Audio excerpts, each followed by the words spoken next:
오늘도 하나님의 은혜가 우리 가운데 충만하기를 간절히 소망합니다. 특별 새벽기도 또 이렇게 쭉 하는 가운데 오늘도 이렇게 수협에 또 빠짐없이 나오신 성도님들 또 감사하고 하나님께서 또 그 은혜를 더하여 주실 줄 믿습니다. 또 뭐 항상 뵈는 얼굴들이고 새벽에도 또 뵈고 그런 모습이지만 또 이렇게 수요일 날 또 뵈는 것은 또 그런 대로 기분이 또 좋아요. 서로가 그렇죠? 오늘도 예배 끝나고 나면 선물이 있습니다. 제가 잊어버릴까 봐 미리 얘기하는데 교회에서 부활 주일 날 나눠드리려고 그 구운 계란을 시켰어요. 왜냐하면 삶은 계란들은 사람들이 요즘 잘 안 받으려고 그래서 구운 계란, 찜질방 가면 주는 까보면 안에 시꺼먼 계란 있잖아요. 그거를 이제 시켜서 했는데 거기 그 업체에 연락을 해보니까 바로 열어봐서 깨진 것들을 파악을 하라. 깨진 것들은 다시 보내주겠다. 해서 보니까 한 판하고도 한 열 몇 개가 이렇게 깨졌더라고요. 그래서 그거 이렇게 사진 찍어 보냈더니 다시 보내준다고. 그래서 이건 어떻게 하냐? 알아서 드시라고 그러더라고요.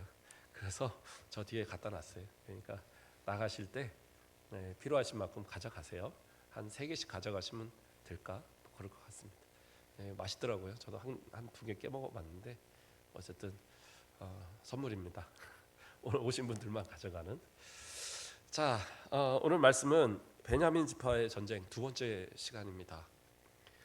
지난주에 말씀을 잠시 요약을 하면 어떻게 보면 이 한 레위인의 일탈, 이 레위인임에도 불구하고 첩을 두고 또 그 첩이 바람을 피고 자기 친정 베들레헴으로 이렇게 갔는데 그 레위인이 그 여인을 찾으러 넉 달 만에 찾으러 갔다가 거기서 이제 5일을 보냈죠. 3박 4일을 보내고 하루만 더 있어 달라 부탁을 해서 또 하루를 있고 또 붙들려고 그러는 거를 저녁이 될 쯤에 안 되겠어요. 다 갑니다 하고 그 첩을 데리고 그리고 종과 함께 나귀에 둘에 이렇게 타고 종은 끌고 그렇게 해서 오다가 예루살렘 성, 그때까지는 이제 예루살렘 성이 아니죠. 성에 있다가 이방인들이 있으니까 도저히 이 성에는 안 되겠다. 그래서 기브아까지 가서 기브에서 머물렀는데 아무도 그들을 맞아주지 않는 거예요. 그래서 이따가 한 노인이 같은 에브라임 산지 출신인 한 노인이 그들을 발견하고 자기 집으로 모셨죠. 그리고 그 찐이 대접했는데 여기까지는 좋았는데 그 성에 기브아 성의 불량배들, 그 베냐민 지파의 불량배들이 거기서 이제 온 사람들을 내놓아라. 우리가 한마디로 희롱하고 겁탈하고 그렇게 하겠다. 그런데 이제 이 노인의 입장에서는 그럴 수가 없는 거예요. 그러니까 자기 딸과 그 레위인의 첩이 있으니까 둘을 내줄 테니까 이 레위인만큼 건들지 마라. 자기로서는 상당한 호의를 얘기한 건데 그런데 그 불량배들이 오히려 더 화를 내고 마치 소돔과 고모라의 때처럼 이 그 노인까지 해하려고 하니까 그 레위인이 참다 못해서 자기 그 첩을 문 밖으로 던져놓고 문을 닫아버렸어요. 그러니까 사실은 그 책임도 이 레위인도 상당히 큰 거예요.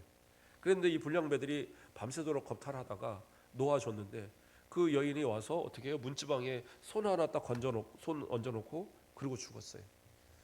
그 조금만 더 해서 똑똑똑 거리지 못하고 그 추운 밤을 문 밖에서 그 문지방에서 보내다가 죽고 마는 거예요. 그리고 이제 아침에 동기 터서 그 레인이 출발하려고 나오니까 문지방에 걸리는 게 있어요. 이게 뭐야? 했더니 그 여인이 이렇게 엎드려 있는 거예요. 자, 빨리 일어납시다. 갑시다. 했는데 어떻게 돼요? 죽어 있어요. 그러니까 자기의 집으로 돌아가서 그 여인을 12동가리를 칼을 들어서 12동가리를 내서 그 지파들로 각 지파들로 다 보냈어요. 그러니까 뭐 베냐민 지파는 당연히 안 오겠죠. 그 나머지 11지파가 모여서 총회를 여는데 이게 도대체 무슨 일이냐. 그러니까 이 레위인이 자신의 억울한 일을 이야기하고 저 기브아 사람들에게 좀 복수 좀 해달라. 그러니까 이스라엘 사람들이 이 총회 그 함께 군대를 소집하고 모였는데 그 인원이 40만 명이. 그 중에 먼저 한 4만 명쯤을 데리고 그리고 이제 유다 하나님께 기도해서 유다 족속이 먼저 가라 하는 명을 받고 이제 내려갔습니다. 그래서 그들에게 경고했죠. 그 불량배들 내놓으라.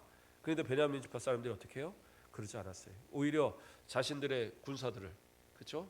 모아서 그 베냐민 지파 2만 5천 명의 사람들을 모으고 그리고 그 기브아 안에 그 물맷돌을 잘 돌리는 아주 그 공격에 능한 그 사람들 700명을 모아서 그래서 이제 기브아 성에 딱 진을 치고 싸우는 거예요. 자, 여기까지가 지난주에 이야기했던 말씀입니다. 그래서 오늘의 이야기는 이제 본격적인 전투가 이루어지는데, 자, 이스라엘 백성들은 하나님께 기도했습니다. 어디서 기도했냐면 베델에서 기도를 합니다. 근데 왜 베델에서 기도했느냐? 여러 가지 이야기가 있지만 원래 이 베델이 아닌 하나님의 계획은 어디 있냐면 실로에 있잖아요. 우리가 잘 아는 것처럼 실로에 있었고 바로 그 앞에 이야기에서도 단지파는 자기네 우상을 따로 만들었고 하나님의 계획은 실로에 있었다는 얘기가 분명히 나오거든요. 그래서 실로에 있는 그 궤. 그런데 지금은 베델에 가서 제사를 하는데 베델에 그 하나님의 궤가 있어요. 이유는 아마도 이 전쟁을 준비할 때에 이것이 하나님의 뜻에 따라서 해야 된다는 어떤 명분을 얻기 위해서 그 실로에 있는 하나님의 궤를 베델에 있는 산당으로, 그 당시에는 산당이 여러 군데 있었기 때문에 그 산당으로 옮겨서 거기서 아마 제사를 드리고 거기서 하나님께 질문을 하는 그러한 이제 과정들을 겪었던 것 같아요.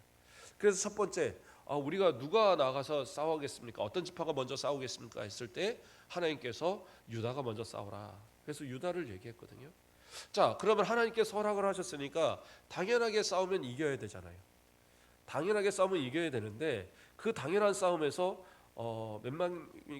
이 이스라엘 백성들이 몇 명이 주냐면 2만 2천 명이 죽어요. 2만 2천 명이. 그러니까 거기서 죄송합니다. 2만 6천 명이 죽어요. 2만 6천 명. 그러니까 아니 당연히 이길 줄 알았는데 가서 싸워 보니까 2만 6천 명이나 자기네들이 졌어요. 그 베냐민 지파 그 기브아 성에 있는 사람들은 별 피해도 없고. 그러니까 다시 이제 하나님 앞에 또 물어서 기도하는 거예요. 하나님, 우리가 저 나가서 싸워야겠습니까? 나가 싸워라. 또 얘기하시는 거예요. 그러니까 알겠습니다 해서 싸웠는데 두 번째 가서 싸워서 몇 명이 죽냐면 18,000명이 죽어요. 아니 분명히 싸우라고 하셨는데 왜 이 패하는 것이 나오느냐? 우리가 그 말씀을 잘 이해해야 됩니다. 하나님께서 왜 유다가 나와 싸우라 하셨고 왜 이스라엘 백성들이 계속 이 베냐민 지파와 싸우라고 했느냐? 이것은 그들에게 편이 되어서 이스라엘 이 나머지 11지파의 편이 되어서 베냐민을 징벌하는 그러한 의미에서의 하나님의 응답이 아니에요. 전체적인 맥락을 보면 이것은 뭐냐면 이스라엘 백성이나 저 베냐민 지파나 할 것 없이 모두가 하나님 앞에 범죄한 상태인 거예요. 그 이전에 나오는 모든 부분들에서 사사들이 왜 활동을 했어요? 이스라엘 백성들이 하나님께 범죄하고 그 하나님을 저버리고 우상을 섬기는 그러한 죄들을 범했을 때 하나님께서 어떻게 했습니까? 그 이방 나라들 그 옆에 있는 뭐 미디안이나 블레셋이나 저 가나안 그 사람들이나 야빈이나 이런 사람들을 통해서 이스라엘 백성들을 치게 했단 말이에요. 그래서 그들이 그때 가서 회개하고 하나님 용서해 주세요, 우리를 살려주세요. 그러면 그때 사사들을 들어서 그들을 구원하셨거든요. 그런데 지금 이스라엘 백성들이 지금 이 싸우자 모이는 이들의 모습을 보면 이들도 하나님 앞에 범죄하고 있었다는 거죠. 그런 죄악의 모습들을 버리지 못하고 서로가 전쟁하겠다고 지파끼리 서로 전쟁하겠다고 지금 모여 있는 거예요. 이스라엘 12지파는 혈족입니다. 심지어 하나님께서는 이스라엘 백성들이 광야를 지나서 40년을 마치고 이제 이 가나안으로 들어가려 할 때에 그들을 막는 여러 부족들 가운데 누가 있었어요? 에돔도 있었고 모압도 있고 암몬도 있었어요. 다른 족속들은 다 싸워서 하나님이 이기게 하셨어요. 그래서 혼이나 뭐 이러한 그 사람들, 이러한 그 미디안 사람들, 이러한 사람들을 다 물리치게 하시고 그러한 일들을 보이셨거든요. 그랬는데 이 세 족속에 대해서는 건드지 말라는 거예요. 진짜 한 줌거리도 안 될 만한 그 족속들을 건드리지 말라. 왜 건드리지 말라고 했느냐? 그들이 조상이 같다라는 거죠. 조상이 같기 때문에 그들에게 서로 피 흘리는 모습을 하지 말라. 이렇게까지 하나님께서 말씀하시는 분이신데 이스라엘 백성들이 그 한 지파를 놓고 11지파가 모여갖고 같이 싸우겠다고 피비린내 나는 전투를 하겠다고 하는데 하나님이 그걸 좋아하실 리가 없죠. 그리고 그것이 다 그들의 죄악된 마음에서 나오는 거니까. 미움과 다툼과 시기와 그러한 모습들로 인해서 나오는 그들의 모습, 그리고 이제까지 우상 숭배와 여러 가지 죄악의 모습들을 계속 지어오는 그들의 모습, 하나님께서는 그렇기 때문에 이것은 징계의 방편으로 두신 거예요. 그걸 허락하신 거란 말이에요. 발람과 발락의 대화에서도 마찬가지죠. 발락이 사신들을 보내서 발람에게 자기 저희 이스라엘 백성들을 좀 저주해 달라고 이 부탁할 때도 그가 가고자 하나님께 한 2번 얘기하니까 그때 가서 하나님 뭐라 그래요? 가라 해요. 그건 축복이 아니에요. 그건 하나님께서 허락하신다는 개념이 아니라 그를 버리신 겁니다. 결국에 그가 결국에는 앞에 있는 그 하나님의 사자도 알지 못할 때 그 나귀가 막 이리저리 막 피하고 그런 사건도 우리가 알잖아요. 결국에는 어떻게 됐느냐? 그 발람에게 그 부탁대로 저주를 하지는 않았지만 축복을 하고 그랬지만 결국에는 그 이스라엘 백성들을 유혹해서 하나님 앞에 징계받게 할 만한 그러한 사건이 뭐가 있었어요? 그 이방 여인들을 둬서 그 신의 그 바알을 섬기게 해갖고 거기서 수많은 사람들이 연병에 걸려 죽고 막 그런 일들이 일어났잖아요. 그게 발람의 꾀였어요. 학자들은 그렇게 봅니다. 그래서 결국에 어떻게 했느냐? 여호수아가 그 군대를 이끌고 들어갔을 때 그때 이게 죽인 사람들 가운데 발람의 이름이 들어 있어요.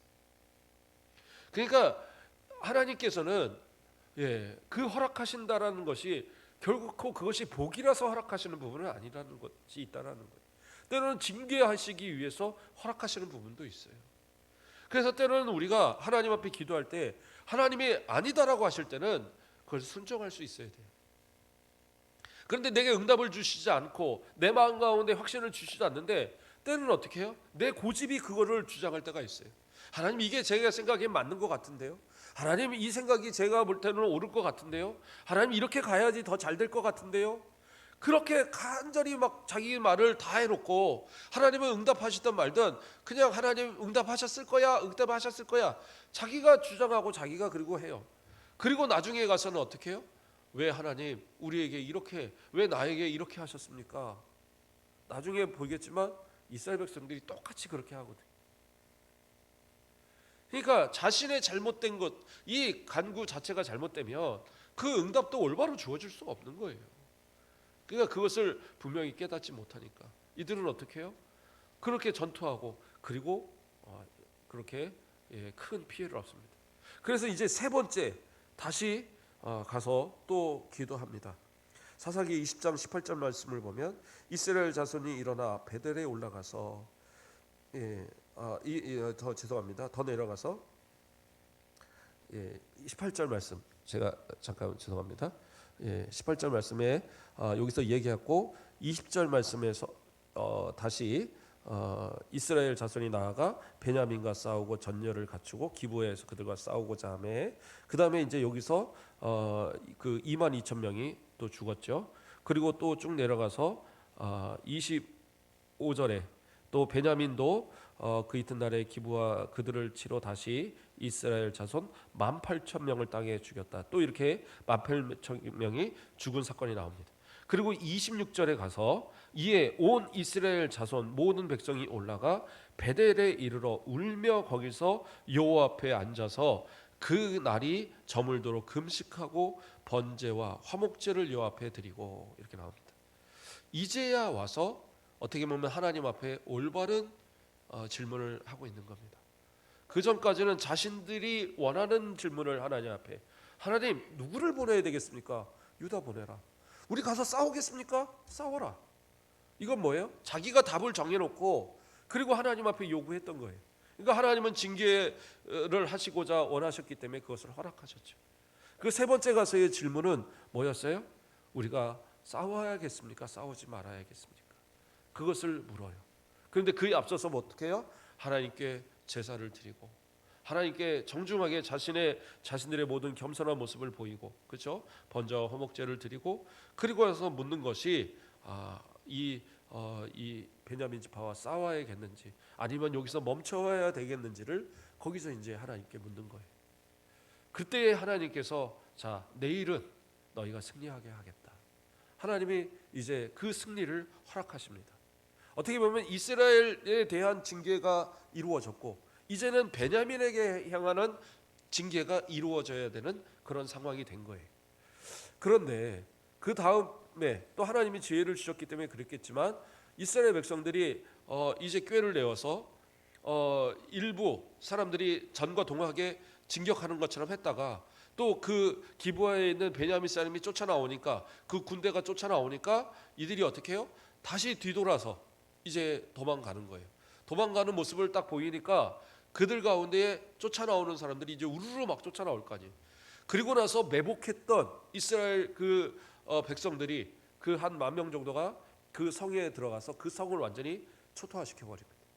그러니까 이 성이 이제 막 불타고 있는 그런 모습들을 뒤돌아서 보게 되니까 이 그 강하던 이 베냐민 지파의 이 군대들이 이 사람들이 갑자기 마음이 동하면서 이제 오합지졸이 돼 버립니다. 그리고 이리저리 막 도망가면서 쫓아가면서 이스라엘 백성들이 그들을 다 죽여요. 그리고 겨우 600명만 남아서 그들이 저 광야로 도망가 버립니다. 그리고 나머지 이 이스라엘 백성들은 또 어떻게 하느냐? 이제 우리가 이제 승리했다. 그 승리에 취해서 그 다음에 어떻게 해요? 하나님한테 묻지도 않고 이 기브아 사람들 거기를 다 멸절시킬 뿐더러 더 나아가서 베냐민 지파에 들어가서 베냐민 지파에 있는 모든 사람들을 다 죽여버려요. 남자 여자 뭐 할 거 없이 아이들 할 거 없이 싹 죽여버립니다. 그러니까 이 베냐민 지파 사람이 누구만 남았냐? 저 광야로 도망간 그 600명의 사람들만 남은 거예요. 그러니까 그때 가서 이들이 하나님 앞에 후회합니다. 우리가 이거 큰일 났구나. 그래서 21장 1절 말씀을 보면 이스라엘 사람들이 미스바에 맹세하여 이르기를 우리 중에 누군지 딸을 베냐민 사람에게 아내로 주지 아니하리라 하였더니라. 그리고 백성이 베델에 이르러 거기서 저녁까지 하나님 앞에 앉아서 큰 소리로 울며 이르되 이스라엘 하나님이여 어찌하여 이스라엘이 이러한 일이 생겨서 오늘 이스라엘 중에 한 지파가 없어지게 하시나이까 하더니 뭐예요? 하나님께 책임을 돌리고 있는 거예요. 하나님께서 어떻게 우리 가운데 이런 일이 있게 하셨습니까? 어떻게 우리 가운데 이런 일이 있을 수 있습니까? 하나님 왜 보고만 계셨습니까? 왜 그냥 두셨습니까? 그런데 문제는 누가 일으켰어요? 자기들이 일으켰죠. 자기들끼리 싸우고 자기들이 멸하게 해달라고 부탁을 하고 그리고 그 앞청에 20장 48절을 보면 이스라엘 사람이 베냐민 자손에게 돌아와서 온 성읍과 가축과 만나는 자를 다 칼로 치고 닥치는 성읍은 모두 불살랐더라. 완전히 멸절을 시켜버렸어요. 이 베냐민 지파의 가뜩이나 얼마 안 되는 그 인원들을 완전히 박살을 내버렸습니다. 그래서 그 600명 남겨놓고는 근데 왜 이들이 하나님 앞에 와서 이렇게 우느냐? 그 12지파 가운데 하나가 망가졌다? 이건 단순히 그냥 이 한 지파가 사라졌다는 게 아니에요. 하나님과의 언약의 백성의 그 완전성이 깨지는 겁니다. 그래서 이스라엘 백성들은 그 12라는 숫자를 완전수로 보거든요. 그래서 사실은 이스라엘 백성이 몇 지파입니까? 12지파가 아니죠. 13지파죠. 왜 13지파입니까? 레위 지파가 있잖아요. 땅을 분배받은 기업은 12지파지만 레위 지파는 기업을 분배받지 않았기 때문에 그 지파의 개수에 빠집니다. 그런데 어떤 부분에서는 레위를 계산을 넣어요. 레위가 계산이 들어갈 때는 어떻게 되느냐? 므낫세와 에브라임을 합쳐서 요셉 지파라고 부릅니다. 성경을 보다 보면 나와요. 왜 그런 차이가 나느냐? 그 10이라는 숫자를 상당히 중요시 여기기 때문이에요. 그게 완전수고 하나님께서 이스라엘을 완전하게 지키신다라는 그러한 의미 속에서 그들은 받아들이고 있었던 거예요. 그런데 한 지파가 무너졌다는 건 뭐예요? 이스라엘이 무너지고 있다는 거예요. 그러니까 이제 이 600명을 그럼 600명 남았으니까 이 남자들을 통해서 어떤 그 후사를 얻으면 될 거 아니냐? 그런데 우리가 읽었던 1절에서 21장 1절에서 뭐라고 그랬어요? 우리 중에 누구든지 딸을 베냐민 사람에게 아내로 주지 아니하리라 이렇게 맹세했다는 거예요. 그래서 이 맹세를 어기면 하나님 앞에 벌을 받고 그러겠다고 서로 아주 저주의 맹세를 했던 거예요. 그러니까 자신의 딸들을 주지도 못해요. 그리고 베냐민 지파는 이제 이 600명이 저 산속에 어디 살다가 죽거나 아니면 저 이방 사람들과 결혼해서 그냥 이방 족속이 돼버리는 상황이 되는 거예요. 그러니까 고민을 하던 중에 이들이 꾀를 하나 냅니다. 이거 어떻게 보면 또 하나의 큰 죄악을 범하는 거예요. 누가 이 전쟁에 참여하지 않았느냐 혹시 찾아보자. 근데 그 중에 누가 므낫세 반지파, 이 동쪽 지역에 있는 므낫세 반지파에 속한 이 좀 아래쪽에 속해 있는 이 야베스 길르앗 사람들, 길르앗 야베스의 성읍에 사는 사람들이 아무도 오지 않았어요. 근데 그들은 왜 안 왔을까? 생각을 해보면 므낫세와 그러니까 므낫세 지파, 그러니까 그 사람들은 어느 지파예요? 요셉 지파잖아요. 예, 므낫세와 더불어서 그 에브라임 지파는 요셉 지파입니다. 요셉 지파와 베냐민 지파는 누구의 후손이에요? 라헬의 후손입니다. 그러니까 어떻게 보면 모계적으로 같은 그 조상을 가지고 있는 그러한 족속이에요. 그러니까 아마 이 길르앗 야베스 길르앗 이 족속 사람들은 차마 그 자신의 가까운 동족인 그들을 가다 칠 수 없다 생각했을 것 같아요. 그래서 그 전쟁에 참여하지 않았습니다. 그런데 그 총회로 미스바에 모였을 때에 그 사람들이 뭐라고 또 자기들끼리 서원을 했냐면, 누구든지 이 전쟁에 참여하지 않는 그 족속들은 다 죽이겠다라고, 다 멸전시키겠다라고 자기들끼리 또 그렇게 서원을 한 거예요, 하나님 앞에. 그러니까 그 맹세를 또 지켜야겠다. 그것을 핑계 삼아서 어떻게 하느냐? 군대를 보내서 그 길르앗 이 야베스 길르앗 성읍에 사는 모든 사람들을 싹 죽여버리고, 결혼한 여인들까지도 다 죽여버리고, 아직 결혼하지 않은 처녀들만 400명을 남긴 거예요. 그러니까 다 죽이고 이렇게 보니까 한 400명만 여인이 남은 겁니다. 그래서 그 여인들을 데려오고, 그리고 그 광야에서 숨어 있는 그 600명의 사람들을 다시 불러들여요. 이제 우리가 너희를 미워하지 않겠다, 화친하겠다. 그리고 400명을 그들에게 결혼하라고 줍니다. 그런데 어떻게 해요? 아직도 200명이 남았잖아요. 그러니까 이 200명을 어떻게 또 살려야 되냐 고민을 하다가 생각해 보니까, 자기들이 명절 때가 되면 저 실로에 있는 그 하나님의 교회를 모시고 거기서 제사를 드릴 때 여인들이 거기서 함께 불 펴놓고 이 춤을 추면서 축제를 벌인단 말이에요. 그러면 그때 그 200명이 그 숨어 있다가 마음에 드는 여자 마음대로 데려가라고 하자. 그러니까 그것은 어떻게 해요? 자기들이 준 것이 아니라 그 베냐민 사람들이 억지로 데려간 거니까 괜찮다 이거예요. 그러면 누구라도 혹시 화낼 것 같으면 그러지 못하도록 각각의 우리 족장들이 다 그들을 말리자. 그래서 저 베냐민 지파를 살리자. 그렇게 이야기를 한 거예요. 그래서 아무것도 모르는 또 여인들이 와서 신나게 춤추고 축제하는데 거기서 어떻게 해요? 200명이 잡혀갔어요. 그래서 베냐민이 겨우 명맥을 이어서 지파가 살아남는 그러한 아주 비참한 일이 바로 이 성경에, 이 사사기에 제일 마지막으로 나타나고 있는 겁니다. 이 이야기는 결국 이스라엘이 잘했다는 이야기가 아니에요.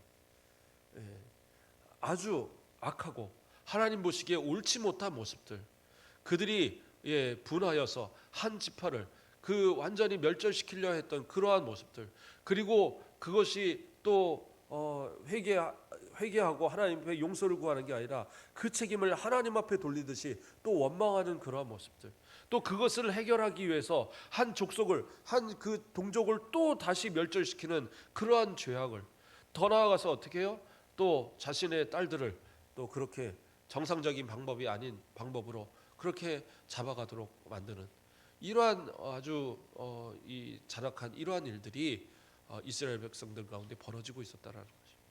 이런 죄악된 모습들, 그러한 모습들을 하나님이 그래도 용서하시고 사랑하셔서 그 민족을 버리지 않으시고 하나님께서 나중에 구주 되신 우리 예수 그리스도까지 보내시는 그 은혜를 그들에게 베풀어 주셨던 겁니다.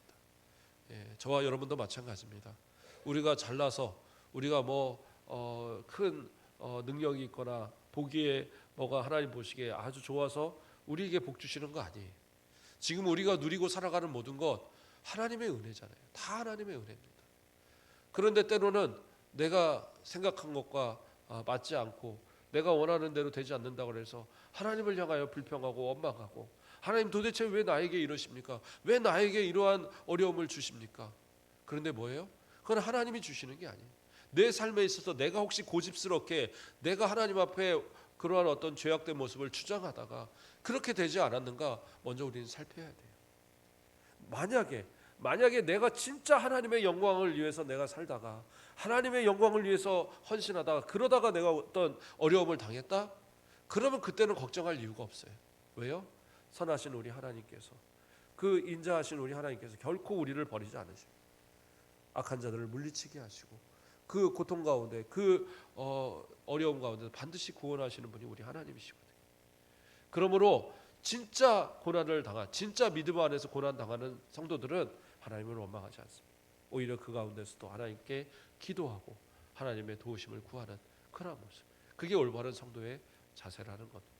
오늘 이 사사기의 말씀을 통하여서 우리 성도들, 내가 혹시 하나님 앞에 잘못된 간구와 기도로 또는 내 삶이 하나님 보시기에 옳지 않으면서도 옳다라고 주장하며 살아가는 건 아닌가 돌아보시고, 이 고난 주간 하나님 앞에 또 기도하면서 오직 예수 그리스도의 그 피 가운데 부끄럽지 않는 정말 그 복음에 합당한 삶을 살아가는 저와 여러분 되도록 항상 기도하고 또 그렇게 살아가시는 우리 성도들 되길 주님의 이름으로 축복드립니다.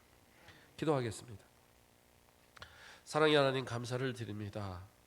우리 사랑하는 성도들을 오늘도 이 3일 밤 불러주시고 주님 앞에 함께 모여 또 예배로 아버지 앞에 영광 돌리게 하심을 감사를 드립니다. 삶 속에서 내 욕심과 고집대로 살지 말게 하시고 함부로 분노하여 하나님의 사랑하는 사람들과 분쟁하지 않도록 하나님 지켜주시고, 언제나 주님 안에서 복음에 합당한 삶을 또 하나님 그 주시는 은혜에 아버지 어긋나지 않는 삶을 살아가는 우리 성도들 되도록 축복하여 주시옵소서. 감사합니다. 예수 그리스도의 이름으로 기도드립니다. 아멘.